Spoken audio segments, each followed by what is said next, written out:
สวัสดีครับผมมิสเตอร์เอ็มจาก JIT for Dev ในวิดีโอตอนนี้ผมจะมาสอนวิธีการเปิด CSV ไฟล์ใน QGIS กันนะครับเริ่มต้นที่การไปด้านซ้ายบนของจอนะครับ Open Data Source Manager นะครับจากนั้นเราก็เลือกแถบด้านซ้ายนะครับ Delimited Text นะครับ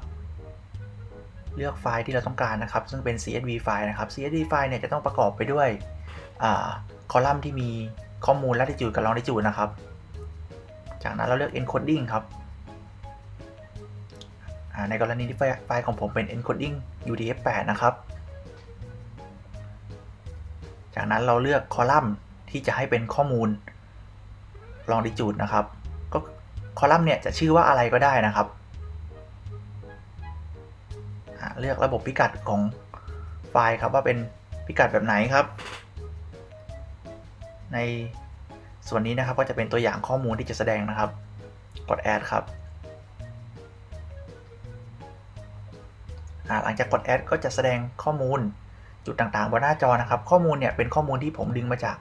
Twitter นะครับเป็นข้อมูลการโพสต์บน Twitter ว่ามีการโพสต์บริเวณไหนของโลกบ้างนะครับผมสามารถกดดู attribute ได้นะครับว่ามี attribute อะไรบ้างเหมือนเชฟไฟล์เลยนะครับและถ้าผมอยากจะแปลง CSV ตัวเนี้ยเป็นเชฟไฟล์หรือเป็น geo package หรือเป็น format อื่นๆนะครับก็สามารถ export ได้นะครับจบกันไปแล้วนะครับสำหรับวิดีโอแนะนำการเปิด CSV ไฟล์บน QGIS นะครับผมมิสเตอร์เอ็มจาก JIT for Dev ขอบคุณครับ